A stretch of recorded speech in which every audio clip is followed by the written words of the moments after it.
Hello,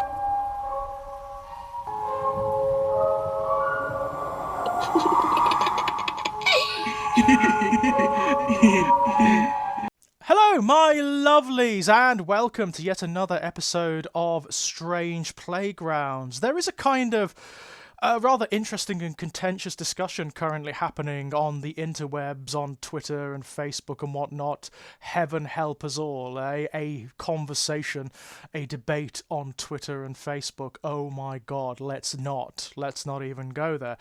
But despite the platform, the subject matter is actually kind of interesting. There was a kind of well-intentioned conflict between different authors and writers who were talking about the representation of queer characters in fiction. A particularly prominent gay writer was talking about the manner in which gay characters and queer characters have been somewhat sterilized by the requirement to fit in with straight prescription, in the sense that they have been kind of shorn of their sexuality and of any element that renders them problematic or deviant. And there is some truth to that. There is a degree of truth to that. I think perhaps the way in which the argument was worded on Twitter was maybe ill-informed, was maybe not quite as expansive as it could have been, because it seemed to suggest that like straight writers who write queer characters should necessarily sexualize them, which is problematic in and of itself, because of course the inverse is also true. There is this tendency for straight culture and heteronormative media to make queer characters one way or the other. They're either hypersexualized, they're either kind of like grinder stereotypes, or it's the other way. They are essentially straight characters who happen to mention that they're queer at some point. And either way is problematic. There is a degree of fine balance here. I think it is difficult. I think it's more difficult for straight and cisgender writers to write queer characters than the inverse. The reason being, queer writers are obviously immersed in cisgender and heteronormative culture. We're bombarded with it. We are absolutely bombarded with it, with descriptions and examples of how its relationships work, how its power dynamics work, what its traditions are. We are saturated with that from birth. So we see it all around us. We have immediate connection to it because it's the template, it is the norm that culture and tradition tries to prescribe for us, against our natures, of course, in suppression of our natures. So we are aware of this. It's not always true from the other perspective. There is a tendency for straight writers sometimes to make queer characters, however it is they happen to identify, as archetypes or stereotypes, in the same way that like Tolkien did for women, or fantasy writers in general tended to do for women characters once upon a time, or for racial characters, for example, characters who are not from a sort of like Western-centric white Anglo-Saxon tradition.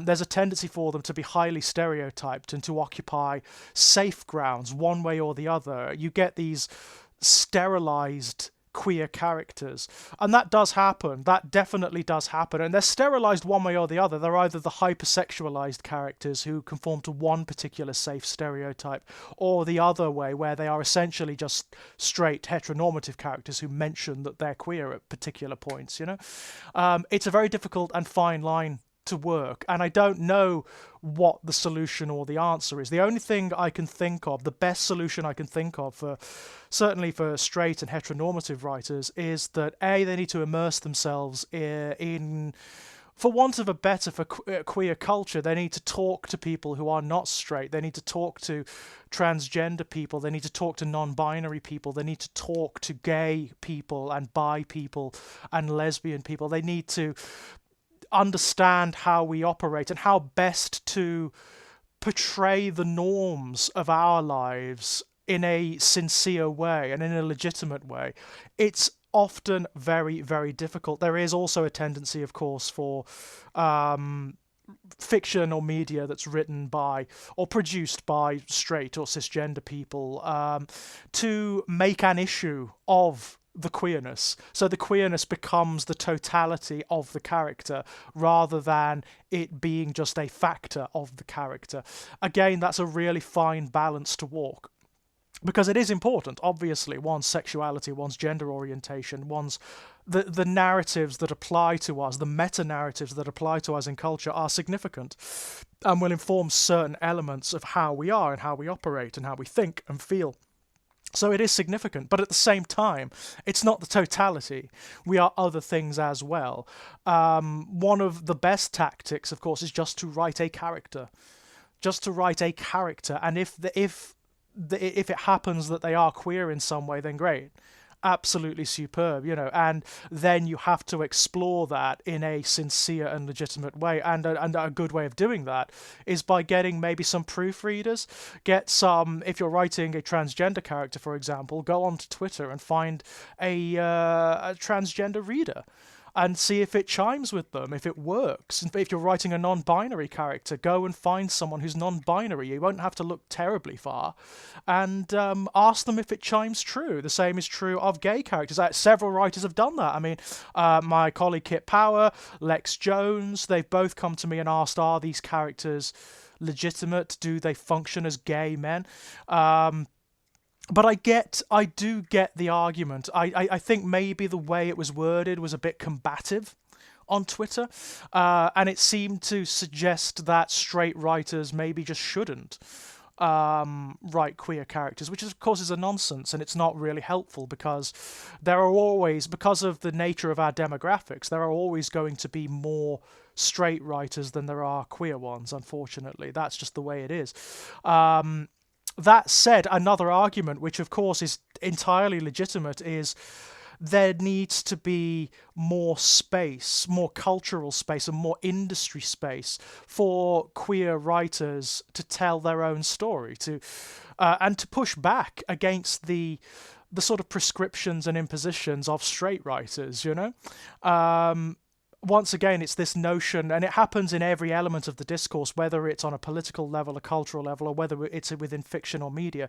There is this tendency for straight writers not straight writers, but straight culture to take ownership of these arenas as though they have automatic right to them, or automatic place within them, which is not always true. It's not always true. There does definitely need to be more space made for queer writers to talk about their experience in a louder and more prominent way, rather than it being this sort of piecemeal approbation from straight writers and straight, that is a problem. That is definitely a problem, and that's not just in written fiction. That's across the board. That's in academia. It's in cinema. It's in acting. It's in art. It's in pretty much every arena you care to name.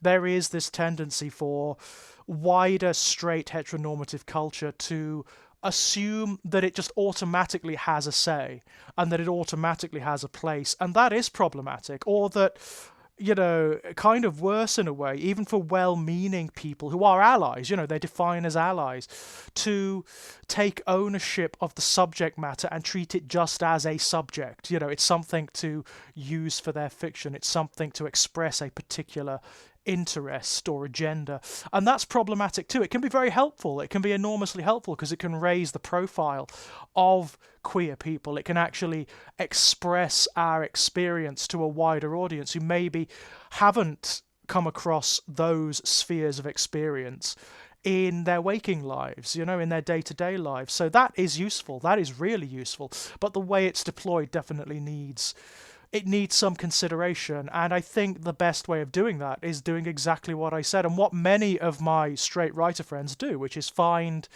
your queer proofreaders, find someone who identifies in the way that your characters do, and ask them if it works, ask them if it's legitimate. I mean, a lot of writers I really like are very bad at this. I mean, I don't want to bash too much on Stephen King because I think he gets bashed far too much, and often I think a lot of it is simply because of his prominence. It's because of his fame rather than anything wrong with the writing. But he does have this tendency of not writing queer characters very well. It's not universally true, but it's generally true, certainly from earlier Stephen King works, you know? It's just not his forte, it's not his area of experience. So there's a tendency for us to be either monsters or victims in King's work, and that's largely it. I mean, most famously, Kit and I discussed in our video about It, the recent film adaptation of It, Adrian Mellon, of course, the queer character who is brutally beaten and murdered at the beginning of It Chapter 2. It's not an illegitimate expression of what was happening at the time. In fact, that particular instance was inspired by something that happened in Derry, I believe. Actually, it was either in Derry or in Maine, I can't remember. It was in one of those areas, sort of like the New England areas of the US. At the time that it was written, there was a gay man who was half beaten to death and then thrown over a bridge where he died, you know, in what would be considered now a hate crime. So it's not an illegitimate expression of what was happening at the time, but it does, as part of a wider perspective, there is this problem where we do tend to be victim characters in these kinds of narratives. What I find, and certainly from my own perspective, we tend to like the monsters more.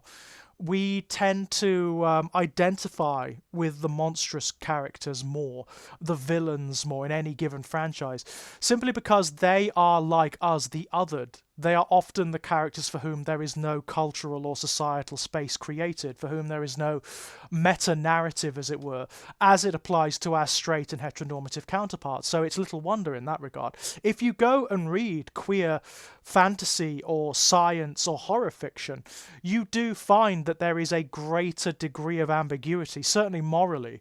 It doesn't seem to be as straight down the line where there are villains and there are protagonists. You know, it doesn't really work like that very often in queer fiction. There's much more in the way of relatable characters, and even characters who are villainous, who are antagonistic, are relatable in that. There is often a great degree of time and word space given to the monstrous or the villainous characters, and that makes a great deal of sense. Certainly, I can only speak for myself here, but in my own fiction, the monstrous characters are often the protagonists. They're often the ones that the story is about. They are the ones who become the monsters or whatever, and it's often something that occurs through pain and through trauma, but also through a kind of transcendence whereby it can be agonizing, it can be horrific, it can actually lead to the dissolution not only of the body but the mind and the soul. But at the other end, there is another sphere of operation, there is another state of being that is kind of beautiful, you know, and it looks from the outside to what would essentially be heteronormative straight culture. It looks horrific, but actually the experience of it is kind of wonderful. That's a tension that's always fascinated me, and I do believe derives in part, not entirely, but in part from my identity as a gay man and from my experience as a gay man, because that's kind of how we are in culture, you know. But yeah, it's an interesting argument. I don't think there are clear-cut answers for this, because you can't really dictate to people what they write or what they write about. I don't believe in that myself. I think almost any subject is up for grabs, you know. There are degrees of responsibility, definitely. If you are straight and heteronormative and you are writing queer characters, you need to do your research, and you need to do it well. You know, you need to proofread this stuff, and you need to get it read by queer readers. Because otherwise there is this tendency for it to be bad, you know, or to not work, or to be illegitimate. You need a degree of verisimilitude to make it sincere, to make it legitimate. And also, there just needs to be more space. There does need to be more stepping back from queer spaces and queer experience so we can tell the story, so we can actually provide our own first-hand explorations, you know, of what it is to be queer, non-binary, trans, or gay, or bi, or whatever, you know. Get it from the horse's mouth, you know. There's something I would highly recommend. I mean, it's happening certainly in science fiction arguably more than it is in horror at the moment, and certainly in fantasy. You are getting this gradual recession of the old guard and the emergence of new voices. Science fiction is efflorescent with them. There's some beautiful science fiction, cyberpunk short story collections, novels out there, which directly deal with these issues. They deal with these identities and these human phenomena. So there's a very good short story collection I read recently called Brave Boy World, which is it's a short story it's a collection of science fiction short stories that deals with trans men.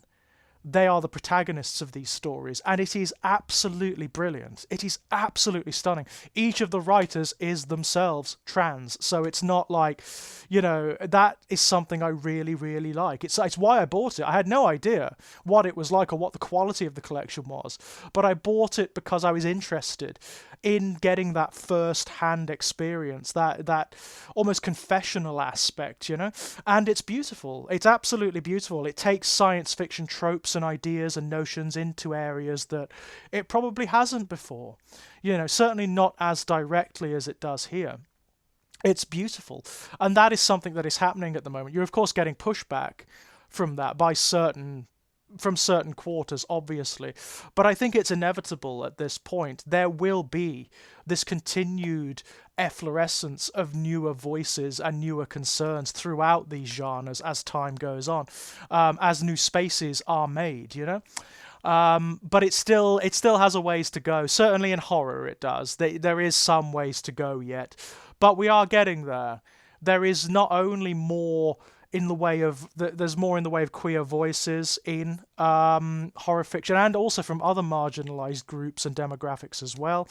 There are also more straight, sort of heteronormative, people, writers who are aware of these issues and are interested in exploring them. And if they're interested in exploring them, then I think they should be, it's not my place to say, really. It's not my place to tell them no. It's their imagination. They can do what they like.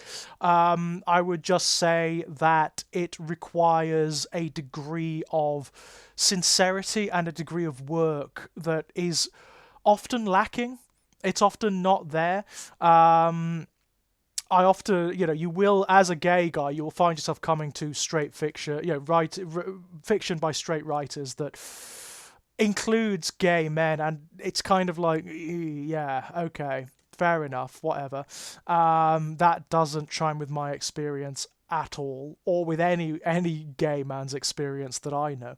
And that is problematic. That is enormously problematic. I mean, and there are dynamic problems as well. There is this ongoing tension whereby it's the notion of straight voices infiltrating queer spaces and assuming authority in them, and that is a problem. That is often a problem, especially given that there isn't often enough industry time and attention paid to actual queer writers. That is a problem too, and it's getting better. There is this kind of efflorescence happening, this escalating awareness happening, an expansion of what these genres traditionally explore or include. But with that will come a whole host of new problems, of course, and these new tensions will crop up from time to time. And not just from time to time, but they will be ongoing as well. They will be ongoing because they're conflicts that rage within wider culture and within politics and whatnot, and the fiction reflects that. But it is fascinating to see. I see them as growing pains more than anything. I think it's emblematic of a kind of growing pain or a labour pang where we are building towards a better situation, It's one of the few areas in existing culture where we are building towards something better rather than descending into something abyssal and way, way worse. But, fingers crossed, although there might be the veneer of conflict in this kind of discourse sometimes, owing to the language used, it's still emblematic of a discussion being had, a discussion that's being brought about because the fiction exists, or because the intention exists, the desire to understand, the desire to explore these new and perhaps not entirely well understood arenas of human experience. So, all to the good in that regard, all to the good. And by the way, if any like any of my straight and het writer friends out there do want to use me as a sounding board for their stuff, if they want me to read it and give them feedback, quite happy to do that always and forever. The more good fiction out there, the more sincere and legitimate fiction out there that explores issues and human experience like this, the better. The better for all of us, ultimately, you know? So have at it, my loves. Have at it.